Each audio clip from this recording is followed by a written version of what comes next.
The Narendra Modi government has been hit by a spate of bad news in the economy ahead of the budget. Inflation data has disappointed, and the tensions in Iraq have sent crude oil prices skyrocketing and also put the rupee under pressure. Amid all of this, calls for a budget that is both growth friendly as well as fiscally prudent are growing.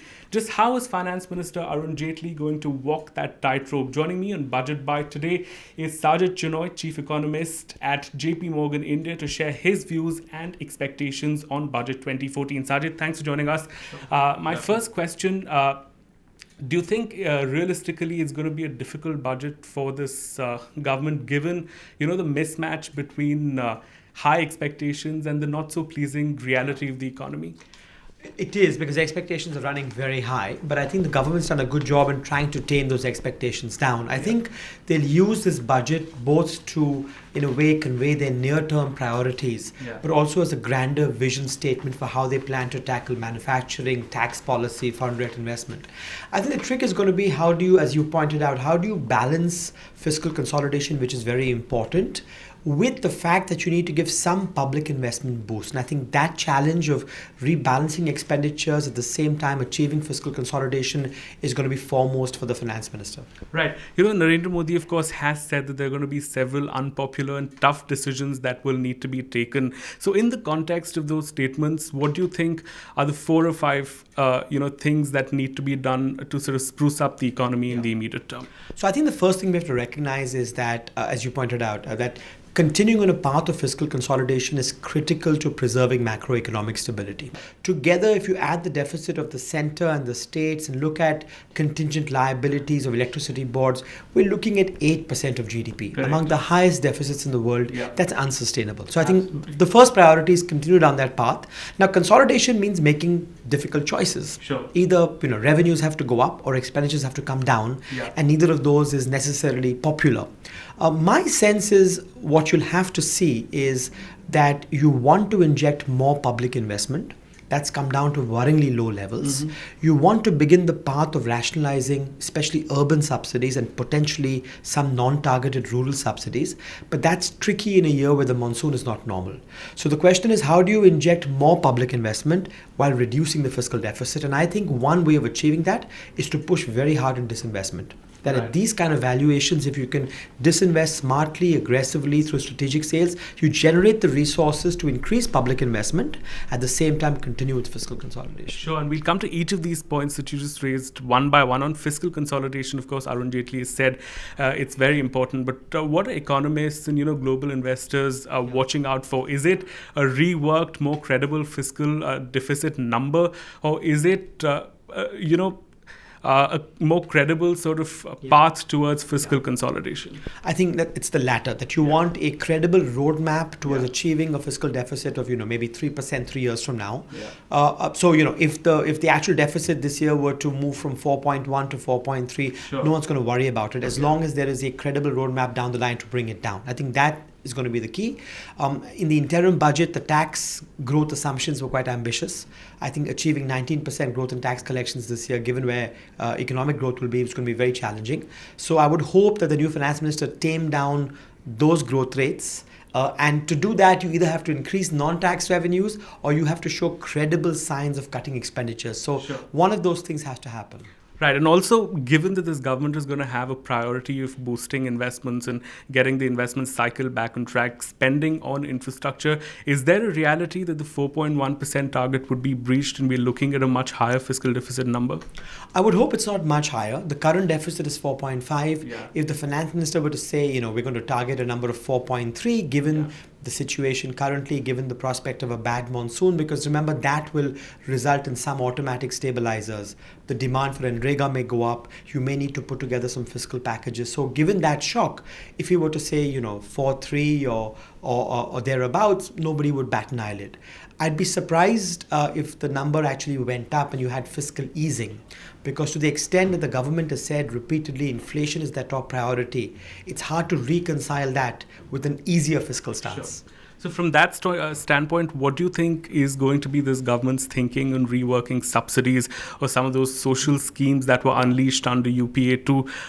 Do you see a rationalization of those. We've also heard of states being given more autonomy.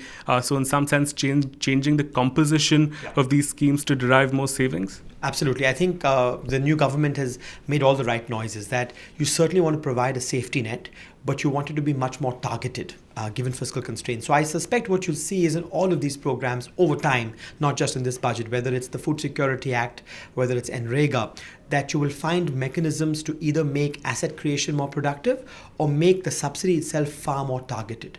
I really hope we can, in years to come, leverage the UID, leverage cash transfers, so you will get more bang for your buck. There's far less leakage. So what I suspect is, in this budget, you'll see some of the urban subsidies will be rationalized. I think we're close to deregulating diesel.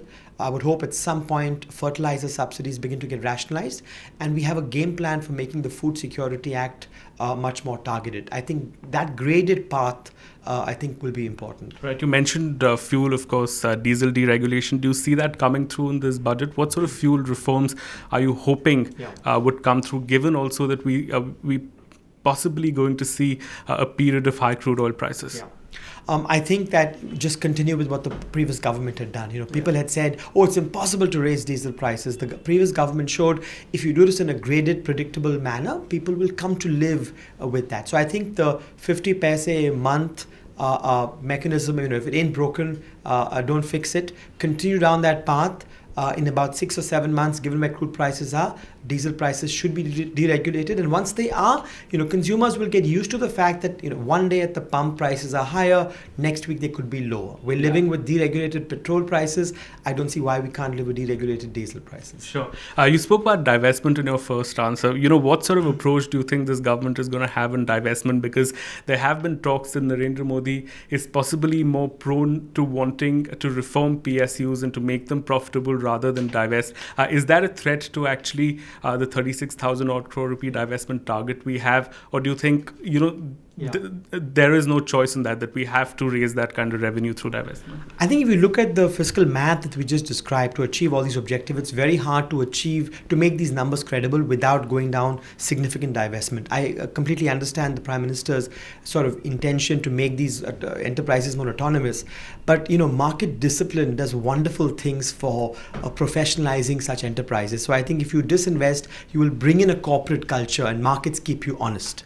I think the other point is the NDA in its previous regime actually was even more aggressive. They spoke about strategic sales and privatization, not just disinvestment. So I think if they continue down that path, now is a golden opportunity. Given the recent market rally, the PSU ETF is up more than 50% over the last 6 weeks.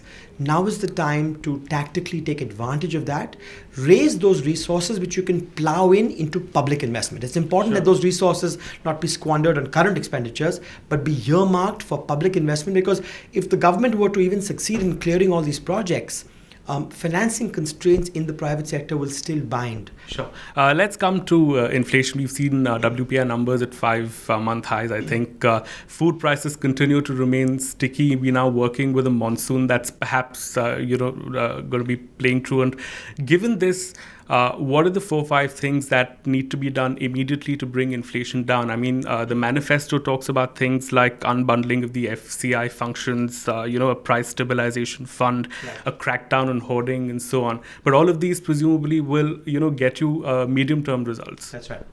Exactly. So I think we have to separate the strategic from the tactical. To their credit, the government's begun this process 2 days ago. So I think the first thing to realize is cereals inflation has been running at 13% over the last 2 years, even as we've been accumulating record buffer stocks. So clearly that suggests those buffer stocks are not being utilized enough as a credible threat. The government's announced it plans to release 5 million tons of rice. I hope that process continues, especially if we have a bad monsoon that affects the northwest. So I think using your buffer stocks more effectively, reducing the growth rate of MSPs in the near term, importing oilseeds and pulses quickly, because that's the area of deficiency if the monsoon is not normal, and I think ultimately pushing through the APMC Act, which is a state issue.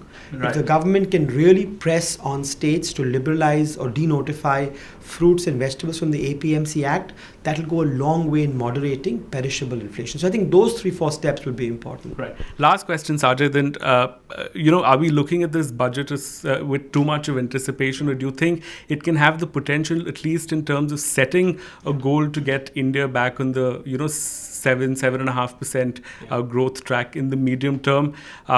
What needs to be done to sort of push towards that goal?